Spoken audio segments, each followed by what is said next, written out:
ఉద్యోగస్తులను regularise చేయడం మొదలెట్టాం. 10,117 మందిని గుర్తించినాం. వీళ్ళు రెగ్యులరైజ్ కాదగ్గ ప్లాట్ఫామ్ మీద ఉన్నారు అని చెప్పి. ఇందులో 3,400 మందిని రెగ్యులరైజ్ చేసేసినాం, ఆర్డర్లు ఇచ్చేసినాం, రెగ్యులరైజ్ చేసినాం. మిగిలిన వారికి అన్ని ప్రక్రియలు పూర్తి చేసి రెడీగా ఉన్నా కూడా ఎలక్షన్ కోడ్ వల్ల, ఎలక్షన్ల వల్ల మేము చేయలేకపోయినది. అన్ని రెడీగా ఉన్న చంద్రబాబు నాయుడు ఇప్పుడు చేయడం.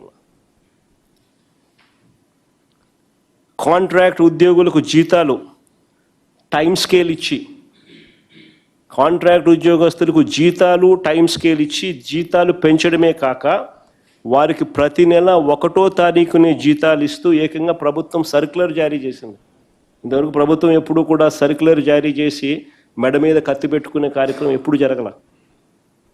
కానీ మా హయాంలో కాంట్రాక్ట్ ఉద్యోగస్తులకు జీతాలు పెంచడమే కాదు, టైం స్కేల్ ఇవ్వడమే కాదు, జీతాలు పెంచడమే కాదు, ప్రతి నెల 1వ తారీఖునే వాళ్ళకి జీతాలు ఇస్తూ ప్రభుత్వమే అధికారికంగా సర్క్యులర్ కూడా జారీ చేసింది. అవుట్సోర్సింగ్ ఉద్యోగస్తులు వాళ్ళ కష్టాన్ని దోచుకునే అరాచక విధానాలకు స్వస్తి పలికి దళారీ వ్యవస్థను తీసేసి వారి బ్రతుకులు మార్చాలి అనే ఉద్దేశంతో వాళ్ళ కోసం యాప్కాస్ అని అవుట్సోర్సింగ్ కార్పొరేషన్ క్రియేట్ చేసి 1,00,000 మంది అవుట్సోర్సింగ్ ఎంప్లాయీస్కి నెల 1వ తారీఖునే వాళ్ళకు జీతాలు వచ్చేట్టుగా దళారీ వ్యవస్థను తీసి మేలు చేశాం.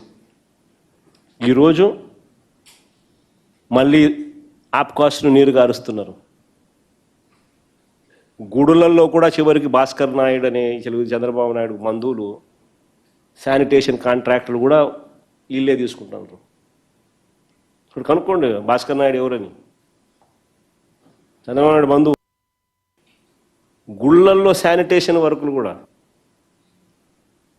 యాప్కాస్కి ఇవ్వాల్సినవి, నలుగురు బాగుపడతారనే అనే పరిస్థితి నుంచి పోయి వీళ్ళే తీసుకోవడం. మేము అధికారంలోకి వచ్చిన వెంటనే అవుట్సోర్సింగ్ కాంట్రాక్ట్ పద్ధతిలో పనిచేస్తున్న వాళ్ళందరి జీతాలు మేము అధికారంలోకి రాకమునుపు వాళ్ళ జీతాలు 1,100 కోట్ల రూపాయలు ఉంటే మేము అధికారంలోకి వచ్చిన వెంటనే 3,300 కోట్ల రూపాయలు చేసాం. సంవత్సరానికి అయ్యే ఖర్చు మేము అధికారంలోకి రాకమునుపు వాళ్ళ జీతాల ఖర్చు చంద్రబాబు నాయుడు గవర్నమెంట్లో 1,100 కోట్లు ఉంటే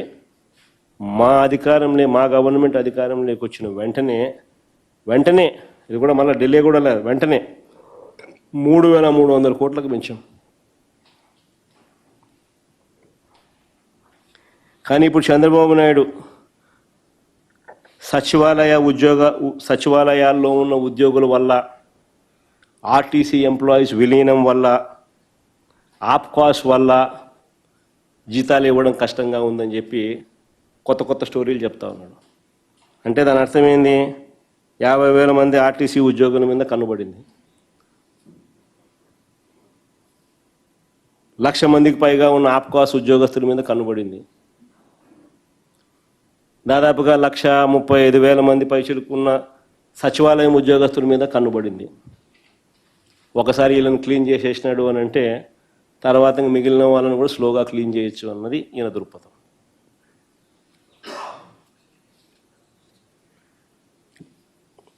ఉద్యోగస్తులకు అలాగూ ఏమీ చేయడం లేదు, పోనీ ప్రజలకు ఏమన్నా చేస్తున్నాడా అని అంటే అదొక పెద్ద సున్నా కనిపిస్తుంది. ఎప్పుడూ చూడని పరిస్థితులు ఈరోజు గమనిస్తూ ఉన్నాం.